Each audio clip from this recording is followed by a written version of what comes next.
In the prison in Beersheba, we had some time to think, and we were mournful and angry, but also, perhaps strangely, calm and confident. And that's not because some of us are British and, you know, we don't do emotion, we do sang-froid, and we don't very calm, at least outwardly, and so on. But we could feel calm and confident, all of us discussing together in Block 5, Wing 4 of Beersheba Prison, because we knew that around the world, people would respond. At that point, we thought only 5 people, which is bad enough, had been killed, but we knew that people would respond. The second thing we knew is that the political capital, the money that Israel has had in the bank, has been wasting and withering year on year for many years, in particular the last 4 years. You see, there was a time, 40 years ago, when even many, if not most people who would describe themselves as progressive, would think of the State of Israel as some social democratic paradise in the Eastern Mediterranean, with the kibbutzim as some kind of socialistic phenomenon, a Sweden amongst a sea of backward and feudal Arabs, was the way that most of the mentality was. That time has long gone. The faces have long gone. The people who could carry off that square circle of socialist Zionism are long gone, to be replaced by the ugly reality of Benjamin Netanyahu and Avigdor Lieberman. And they're not attractive, even for many people in Israel, let alone elsewhere in the world. And in the last 4 years, the decline has been even more rapid. First, the assault on the people of Lebanon ended in military and political defeat for the Israeli government. The assault on the people of Gaza ended in political defeat for the invading forces. It gave rise to a wider movement than ever before. And this later massacre, again, has devalued Israel's currency, Israel's stock in the world. And we knew this as we discussed together inside the prison. And it's that, I think, strategically, which opens up the possibility for further action. And truly a big step forward in the movement, not one which will achieve all its objectives tomorrow, but one which I'm convinced can achieve the decisive, immediate objective of the full lifting of the siege on the people of Gaza. Already, they're forced to try to redefine the siege. Today, the Israeli government announced it was going to allow more goods in. It's very interesting when you look what they say they'll allow in now that have not been allowed in for 4 years. Children's toys are some of them. But the construction goods, and above all, the free movement of people and of goods and of capital, which is critical for the development of Gaza and Palestine as a free and independent entity, is something that they're not allowed, prepared to happen. And we need to give a clear answer that nothing less than the full lifting of the siege will do. Anything else is a redefining of the prison.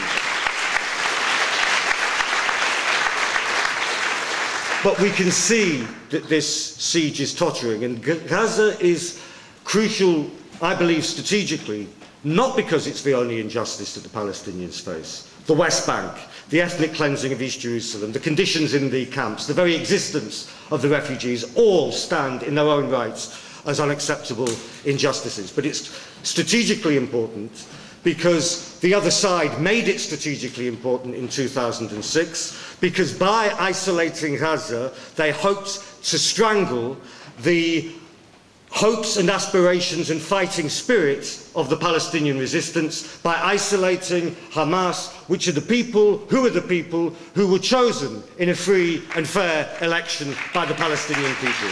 And therefore, the road to redeveloping a Palestinian unity which can have much greater political weight, that road, to my mind, lies through the immediate objective of lifting the siege on Gaza. And various things, I think, flow from that, tactically, that I'd like to offer to the meeting as things that we should consider as a way forward. First, the cutting edge of this movement, which has been the delivery of humanitarian aid in defiance of the restrictions placed on the shipment of that aid via land and via sea absolutely has to continue, and continue in bigger numbers and continue with greater coordination.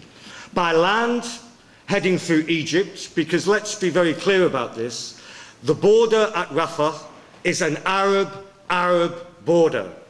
If the Rafah crossing was completely open, Israel could whistle in the wind. There would be no effective siege on the people of Gaza. And therefore pressure needs to be brought to bear upon those governments in the region who are complicit in the attempt to isolate the people of Gaza.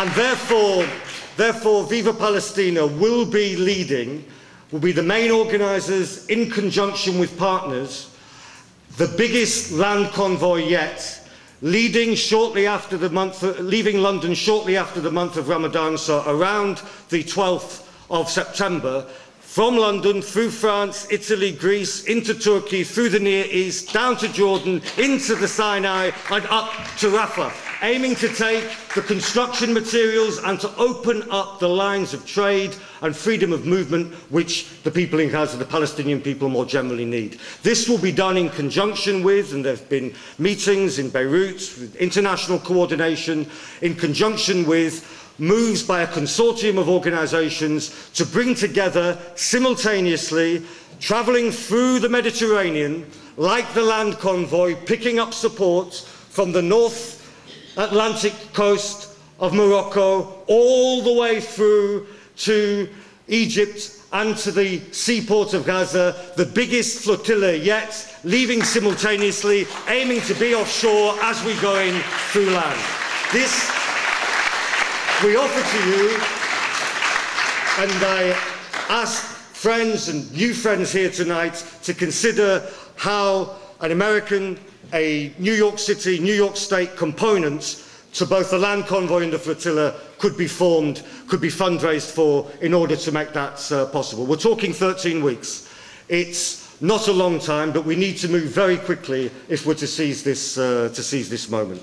Secondly, in reference to the struggle against apartheid, there came a time by the mid-late 1980s where no self-respecting person, almost irrespective of where they stood on the political spectrum, leaving aside the racist right, would regard the apartheid regime as a normal regime with which you should have normal relations, sporting, cultural, academic, through trade or in any other way. And this movement to boycott and isolate the Israeli regime is growing and is in a position now, I think, to take a big step forward. I think one thing that does need to happen is there needs to be internationally an authoritative call from a representative body to clearly identify the focus for that boycott. You see, the way I'd put it is this. I went to university in the mid-1980s, and not a lot of us knew about the full extent of the connections between British big business and apartheid, and they were historic and they were extreme. But what everybody registering to go to college, enrolling, knew or was told was that you don't buy outspan fruit and you don't bank with Barclays Bank. These were two iconic parts of the boycott behind which people could be introduced to all the other aspects of it. And we need some iconic elements which can focus this feeling. And this, in turn, can generate much more wide and collective action. In Britain, the trade union movement has recently passed, most of the big trade unions, policies moving towards the boycott of at least some Israeli products, principally those that are illegally produced on the West Bank, at least some. It's a very important step forward. But of course, words come cheap, and they have to be turned into action. And in